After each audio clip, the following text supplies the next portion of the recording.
मेरी शादी को 5 महीने हो चुके थे। मैं और राजेश शहर में रहते थे और वह रोज की भाग दौड़ करता था, तो जाहिर है उसकी सेहत पर इसका असर तो पड़ना ही था। शहर में रहने के कारण मैं घर पर ही थी और मुझे काम करने की कोई जरूरत नहीं थी। मेरे माता पिता ने शादी में मुझे जो चाहिए था वह सब दिया था। मैं हमेशा अपने मायके से भी जो चाहती वह मुझसे बस एक फोन दूर था। मेरे मायके में काफी संपत्ति थी। अप्रैल के महीने में गांव में मेला लगता है और मैंने सुना था कि वह मेला बहुत अच्छा होता है, लेकिन मैंने आज तक उसे नहीं देखा था। इस बार मैंने बड़े मन से ससुराल जाने का फैसला किया। ससुर जी गांव में खेती करते थे और घर में सासू माँ थी जो मेरे आने से पहले सब काम संभालती थी। मैं देखती थी कि वे काम कर रही थी, लेकिन कभी कभी वे अपना मुंह बना लेती थी जिसे मैं रोज नहीं देख सकती थी। इसीलिए मैंने ससुर जी से घर के काम की समस्याओं के बारे में बात की। मैंने उन्हें घर में काम करने वाली एक महिला रखने की सलाह दी। ससुर जी ने शाम को एक काम वाली महिला को बुला लिया। अब मुझे और सासू माँ को घर के काम करने की जरूरत नहीं थी, लेकिन फिर भी सासू माँ मुझे ससुर जी के पास जाकर शिकायत करती दिखी। वे कह रही थी, जब मैं बीमार होती हूं तो तुम बाहर से सब्जी भी नहीं मंगाते और मुझे भांकरी बनानी पड़ती है, लेकिन तुम्हारी बहू 2 काम करके खुश हो जाती है, तो तुम काम करने वाली ले आए हो। ससुर जी ने सासू माँ की बात पर कोई जवाब नहीं दिया। कुछ दिनों बाद सासू माँ बाथरूम में गिर गई और उनके पैर में 20 दिनों के लिए प्लास्टर लग गया। अब उन्हें देखभाल की जरूरत थी, इसलिए घर में एक काम वाली महिला थी। राजेश अपनी माँ से मिलने के लिए शहर से गांव आया था और वह मुझे साथ ले जाने की सोच रहा था, लेकिन मुझे गांव का मेला देखना था और उसके बिना मैं कहीं भी नहीं जाने वाली थी। जब से मैं ससुराल आई थी, मैं ससुर जी को रोज खेत में जाते हुए देख रही थी। वे तो बड़े ही अच्छे लगते थे और उन्हें देखकर मैं भी खेत में जाने का मन बना रही थी। एक दिन मैं उनके साथ खेत में चली गई। वहां जाकर मुझे कुछ महिलाएं साड़ी पहनकर खेत में बीज डालते हुए दिखाई दी, जबकि मैंने तो एक छोटा 1 पीस पहना हुआ था, क्योंकि मुझे शहर के कपड़ों की आदत हो गई थी। ससुर जी ने मेरे कपड़ों के बारे में कुछ नहीं कहा, वे मुझे वैसा ही रहने देते थे। मैंने कुछ महिलाओं के काम को ध्यान से देखा और थोड़ी देर बाद मैंने भी उनके जैसा बीज डालना शुरू कर दिया। बीज डालते डालते मैंने एक लाइन पूरी कर ली। जैसे ही मेरी लाइन खत्म हुई, मुझे पता ही नहीं चला कि ससुर जी मेरे पीछे खड़े थे। जब मैंने आखिरी बीज डाला तो मैं सीधे ससुर जी से टकरा गई। मुझे नहीं पता था कि वे कब मेरे पीछे आए। मैंने उन्हें सॉरी कहा और अपने मिट्टी भरे पैरों को धोने के लिए गई। जब मैं अपने पैर धो रही थी, तभी ससुर जी वहां आए और उन्होंने अपने हाथों से मेरे पैरों पर पानी डाला। वे मेरे खुली ढड़ पर नजर घुमा रहे थे। पांव धोने के बाद मैं घर की दिशा में चलने लगी। उस दिन रात को मैंने ससुर जी को खेत में जाते हुए देखा। घर में केवल एक टॉर्च थी और वह लेकर ससुर जी खेत की ओर निकल पड़े। इतनी रात में अंधेरे में उनके पीछे जाना मुझे अच्छा नहीं लगा, इसलिए मैंने अपने कमरे में जाकर सो जाने का फैसला किया। सुबह जब मेरी आंख खुली तो गांव की सुबह की ठंड कुछ अलग ही थी। उस ठंड में मैंने ससुर जी को दंड बैठक करते हुए देखा। उन्हें इस तरह पहली बार देख रही थी और वे 50 साल के व्यक्ति के मानक से बिल्कुल भिन्न लग रहे थे। उन्होंने अपने स्वास्थ्य का अच्छे से ख्याल रखा था। वहीं सासू माँ ससुर जी की तुलना में काफी बूढ़ी लगने लगी थी। आज से गांव की यात्रा शुरू होने वाली थी। संध्या को मैंने साड़ी पहनकर ससुर जी के साथ यात्रा देखने के लिए निकल पड़ी। सासू माँ मुझे देखकर जल रही थी। ऐसा लगता था कि जब भी मैं ससुर जी के साथ कहीं जाने की कोशिश करती, वे मुझ पर गुस्से से देखती थी। मैं हमेशा उनको नजरअंदाज करती थी। हम यात्रा के लिए निकले। रास्ते में ससुर जी ने कहा, बेटी, साड़ी में तुम बहुत खूबसूरत लग रही हो। उन्होंने मेरी तारीफ की, जिसके लिए मैंने उन्हें धन्यवाद कहा। जब हम यात्रा में पहुंचे तो दर्शन करके लौटते वक्त बहुत भीड़ थी। अचानक मुझे अपने पेट पर किसी का हाथ महसूस हुआ और मैं जोर से डर गई। जब मैंने पीछे मुड़कर देखा तो वह हाथ मेरे ससुर जी का था। उन्होंने बताया, मैं तुम्हें भीड़ में किसी का स्पर्श ना हो, इसके लिए तुम्हें सहारा देकर बाहर ला रहा था। ससुर जी उस भीड़ में मेरी सुरक्षा कर रहे थे। जबकि मैं कुछ और ही समझ रही थी। मैंने कहा, ठीक है ससुर जी, चलिए हम अब चलें। ससुर जी मुझे पालने में ले गए और मैंने बड़ी खुशी से पालने में बैठने का सोचा। लेकिन जैसे ही वह पालना थोड़ा ऊंचा हुआ, मुझे डर लगने लगा और मैं ससुर जी से चिपक गई। पालना रुकने के बाद ससुर जी ने मुझे बुलाया। जब मैंने आंखें खोली तो खुद को उनके गले में पाया। मैंने माफी मांगी और पालने से बाहर आ गई। जब मैं पालने से नीचे आई तो मुझे हल्का सा चक्कर आया। ससुर जी मेरे लिए पानी की बोतल लाने चले गए। तभी एक व्यक्ति ने ससुर जी को आवाज दी, आपकी शहरी बहू बहुत ही खुलकर नजर आ रही है। मैंने अभी आपको दोनों को पालने में देखा। वह गांव का एक गृहस्थ था और ससुर जी का मित्र। उन्होंने मुझसे हाथ मिलाते हुए कहा, मैं अमन इस गांव का डॉक्टर हूं। अब तो गांव में भी डॉक्टर आ गए हैं। मुझे अब ज्यादा कि किसी जांच के लिए नहीं बुलाया जाता, लेकिन कभी कभी आपके ससुर जी की मेहरबानी हो जाती है। वह व्यक्ति बातें कर रहा था। तभी ससुर जी ने उनकी बातें रोकते हुए कहा, तुम्हारी सासू माँ को बस इस डॉक्टर की जरूरत होती है, इसलिए मुझे इसे कभी कभी मिलता है। ससुर जी ने मुझे अमन के पास ज्यादा देर नहीं खड़ा रहने दिया और मेरा हाथ पकड़कर आगे ले गए। आज मैंने पहली बार यात्रा का अनुभव किया। इससे पहले मेरा यात्रा से इसे कोई खास संबंध नहीं था, क्योंकि मैं बचपन से शहर में ही थी। अब मुझे ससुराल गांव का मिलन हुआ था, इसलिए मैं यह सब अनुभव कर पा रही थी। घर पहुंचने पर मैंने खाना खाए बिना सोने का फैसला किया। अगले दिन सुबह ससुर जी ने अपना नियमित व्यायाम किया और फिर सासू माँ को आवाज देने लगे। वह भूल गए थे कि सासू माँ का पैर फ्रैक्चर हुआ है। मैंने ससुर जी से कहा, ससुर जी, सासू माँ आज अपने कमरे में सोई हुई हैं। क्या आप भूल गए कि उनका पैर फ्रैक्चर है? ससुर जी ने कहा, हाँ सुन भाई, मैं भूल गया था। देखो, मैंने पहले की आदत के अनुसार विमला को आवाज दी थी। महीने में एक बार मैं उठने का सहारा लगाता हूं। हमेशा विमला मुझे अपने हाथ से उठने में मदद करती थी, लेकिन अब वह यह नहीं कर सकती। ससुर जी धीरे धीरे अपने कमरे में गए और नीचे उठने वाला सहारा लेकर आए। वह बाहर आकर ऊंट पर बैठकर अपने हाथों से अपने पैरों पर उठाने वाला लावने लगे, लेकिन उन्हें इसे लगाने में दिक्कत हो रही थी। मैंने आगे बढ़कर ससुर जी के हाथ से वह उठाने वाली चीज ले ली और कहा, आप पाट पर बैठिए।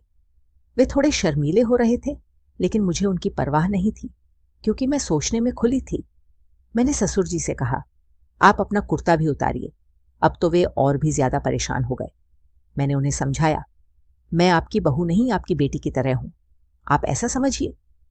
मेरे यह कहने पर भी वे लजा रहे, लेकिन जैसे ही मेरा हाथ उनकी पीठ पर लगा, उनका नकार धीरे धीरे थम गया। ससुर जी ने मुझसे उठने का सहारा लेना शुरू कर दिया। उनकी त्वचा अब भी युवा लग रही थी। जब मैंने उनका हाथ चलाया तो मैंने देखा कि उनके शरीर पर एक ठंडक सी आई। जब घर की मोलकरीन मुझे उठाने वाले के साथ रुकने को कहा और वे बाहरी बाथरूम में स्नान करने चले गए। जब वे स्नान कर रहे थे तब मैं भी घर के अंदर चली गई। ससुर जी के शरीर पर हाथ चलाने के बाद मैंने उनके व्यवहार में कुछ बदलाव महसूस किया। मैंने सोचा नहीं था कि यह सब मेरे लिए इतना भारी पड़ जाएगा। रात को मैंने ससुर जी को खेत की ओर जाते हुए देखा। मेरी कमरे की खिड़की से खेत का रास्ता साफ नजर आता था। मुझे भी उनके साथ खेत में जाना था और रात में खेत कैसे दिखता है यह देखना था। तो मैंने दौड़ते हुए अपने कमरे से बाहर निकली। जब तक ससुर जी खेत में नहीं गए, मैंने उन्हें पकड़ लिया। उन्हें देखकर उन्होंने कहा, बहू, तुम इस वक्त यहां कैसे? तुमने तो सोने की बात की थी। मैंने नकारात्मक इशारा करते हुए कहा, ससुर जी, मुझे रात का खेत देखना।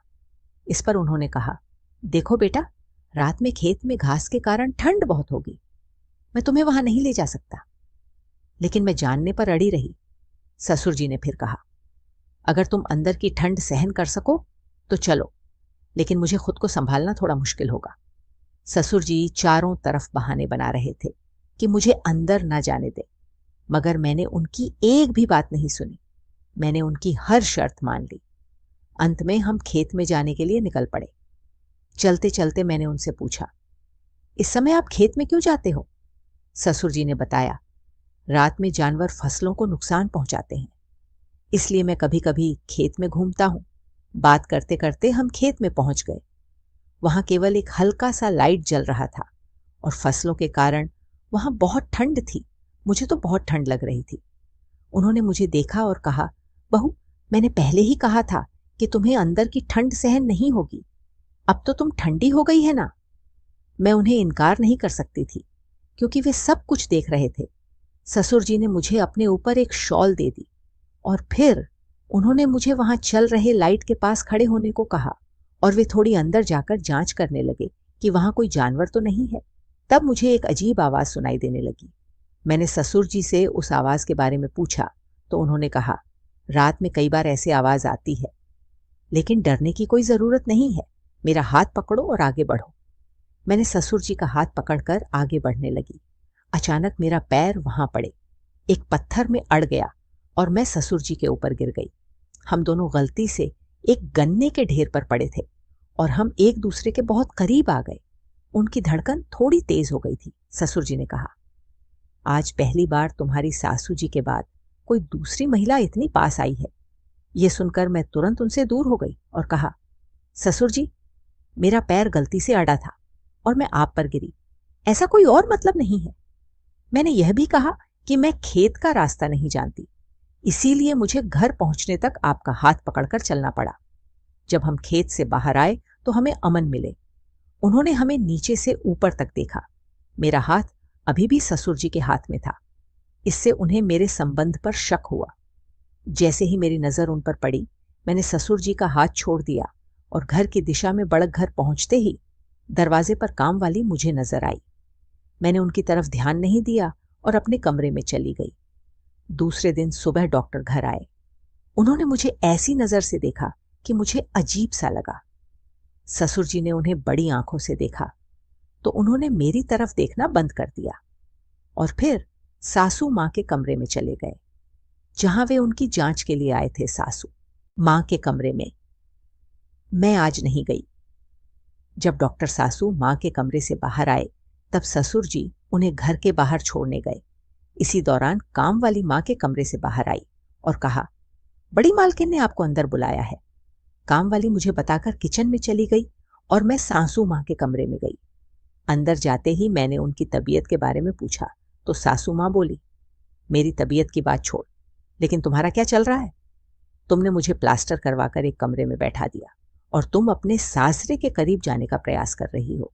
उन्होंने कहा, सुन, तुम अपने ससुर को सामान्य पुरुष ना समझो। एक बार अगर वह फा हो जाए तो तुम्हारी बुरी हालत हो जाएगी। उनकी उम्र में पुरुष और भी सक्रिय होते हैं। अगर तुम उनके करीब जाने का प्रयास करोगी तो एक रात में ही वह तुम्हारा नामो निशान मिटा देंगे। तुम्हारे सासरे के साथ जो कुछ भी हो रहा है वह सब मेरे कानों तक पहुंच चुका है। सासू मां ने मुझ पर बिल्कुल गलत आरोप लगाए थे। मैंने पहले कभी ऐसी बातें नहीं सुनी थी और मुझे उनके बोलने का बहुत बुरा लगा। मैं रोती हुई उनके कमरे से बाहर आ गई। मैंने अपने कमरे में जाकर रोने लगी। कुछ ही देर बाद ससुर जी वहां आए और मुझे रोता हुआ देखकर मेरे पास बैठ गए। मैंने उन्हें सासू मां और मेरे बीच हुई बातचीत के बारे में बताया। ससुर जी ने कहा, बहू, तुम्हें अपनी सासू मां की बातों पर ध्यान नहीं देना चाहिए। वह खुद बूढ़ी हो गई है और अब मुझ पर शक करने लगी है। तुम्हारा स्वभाव तो खुला है और मुझे पता है सासू मां की बातों का ससुर जी पर कोई असर नहीं हुआ। उन्होंने मेरा चेहरा पचकर मुझे गले लगा लिया। मुझे उनके समुद्र जैसे स्वभाव को समझने का अच्छा मौका मिला था और यह एक बढ़िया मौका था अपनी बातें उनसे साझा करने का। फिर मैंने उनके गले से हटकर अपने कमरे का दरवाजा बंद किया और ससुर जी के पास बैठ गई। मैंने कहा, ससुर जी, मुझे आपसे एक महत्वपूर्ण बात करनी है। मैंने उन्हें अपने और राजे के बीच का एक राज बताया कि मुझे कभी बच्चा नहीं हो सकता। आज मैंने ससुर जी को बता दिया कि मैं उन्हें कभी नाती नहीं दे पाऊंगी। मुझे लगा कि ससुर जी मुझ पर गुस्सा होंगे, लेकिन उन्होंने पूरी शांति से मेरी बात सुनी। फिर उन्होंने एक अच्छा सुझाव दिया, सुन बाई, मैं राजेश को समझा दूंगा कि उसे गोद लेना चाहिए। ससुर जी का यह समझदारी भरा सुझाव मेरे दिल को छू गया। जैसे ही वे मेरे कमरे से बाहर गए, घर की काम वाली ने उन्हें देखा। मुझे उसकी परवाह नहीं थी। अगर उसने सासू मां को कुछ बताया भी तो मुझे अब कोई फर्क नहीं पड़ता। क्योंकि ससुर जी अब मेरे साथ थे।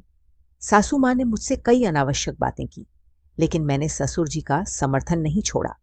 इससे सासू माँ ने राजेश को गांव बुलवाया। जब वह गांव आया, उस दिन रात को हम दोनों के बीच बहस हुई। मैंने ससुर जी से कहा कि हमारे कमरे में सोने के लिए उन्हें मेरी बात सुनकर कोई दिक्कत नहीं हुई। ससुर जी मेरे बगल में बिस्तर पर सो गए और राजेश जमीन पर बिछावन डालकर सो गया।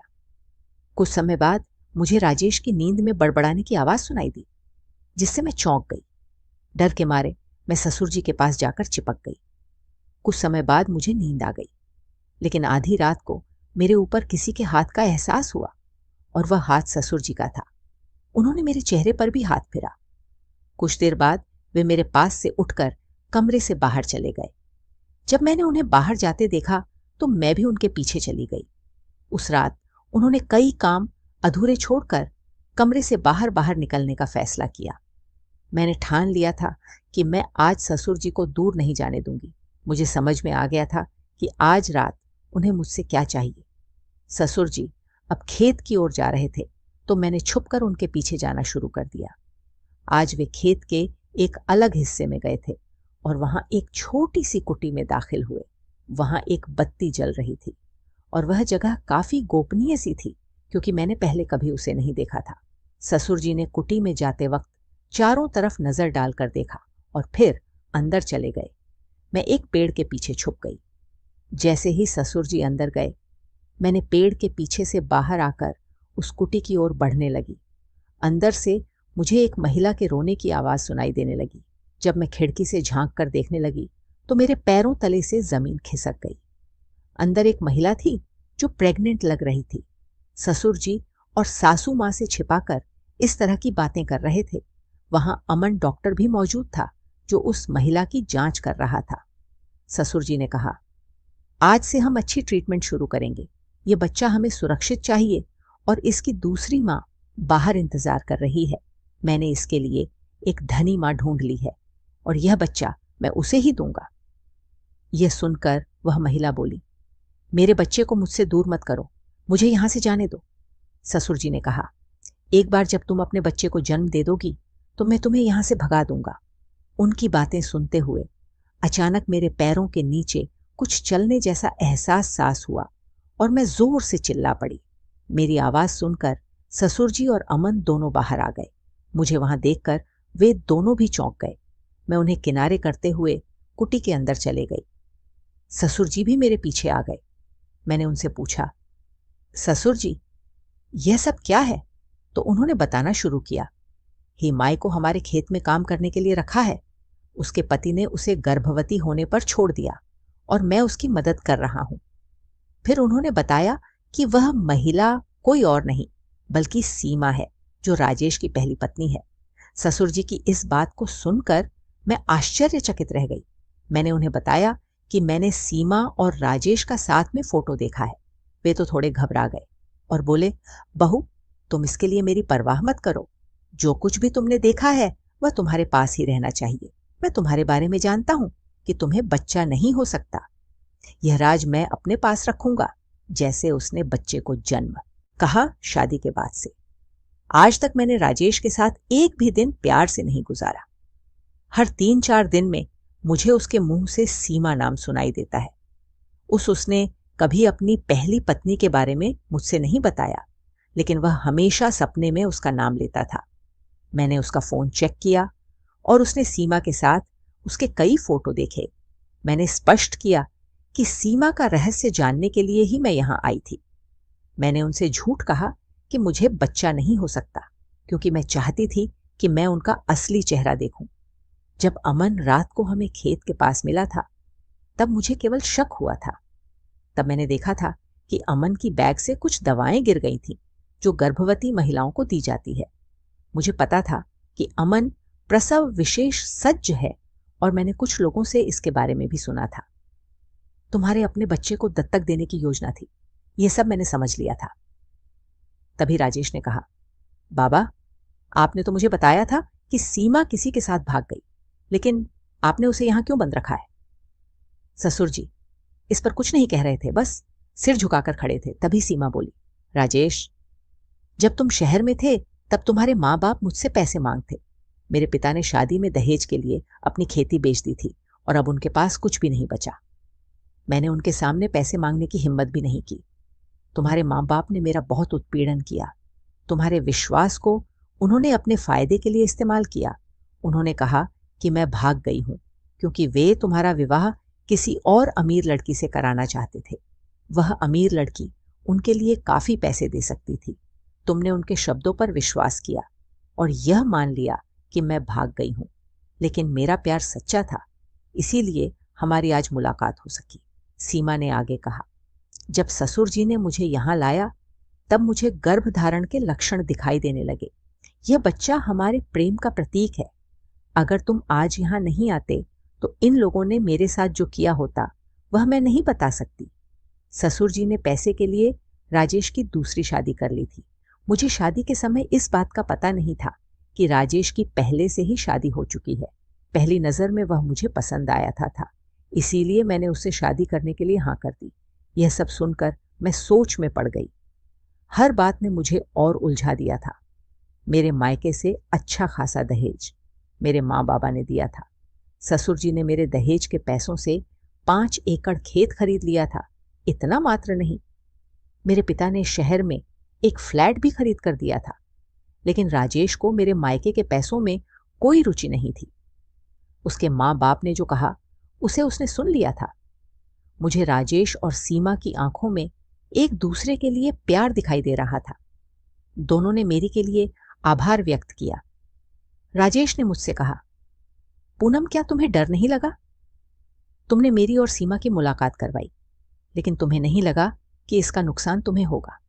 मैंने कहा, राजेश, मैंने तुम्हें पैसे देकर हासिल किया है, लेकिन मैं तुम्हारा प्यार नहीं पाने में सफल नहीं हो सकी। मुझे एक इंसान के रूप में एक मूरत नहीं चाहिए। मुझे ऐसा व्यक्ति चाहिए जो मुझसे सच्चे दिल से प्यार करता हो। तुम्हारा सच्चा प्यार सीमा है और तुम उसके साथ खुश रह सकते हो। मैं जबरदस्ती किसी का प्यार नहीं छीनना चाहती। उस दिन पहली बार राजेश ने मुझे मुस्कुराते हुए गले लगाया। अगले कुछ दिनों में हमने आपसी सहमति से तलाक ले लिया। राजेश सीमा को लेकर शहर चला गया। उसके माँ बाप आज अपने के पर पछता रहे हैं। उन्होंने पैसे को अपने बेटे की खुशी से ज्यादा महत्वपूर्ण समझा था, लेकिन अब पूछने पर भी उनका बेटा उनके पास नहीं है। आज वे अपनी उस वास्तविक संपत्ति से वंचित हैं जो कि उनका बेटा, बहू और नाती है। ये कहानी आपको कैसी लगी? अगर आपको ये कहानी पसंद आई हो तो वीडियो को लाइक करें और चैनल को सब्सक्राइब करें।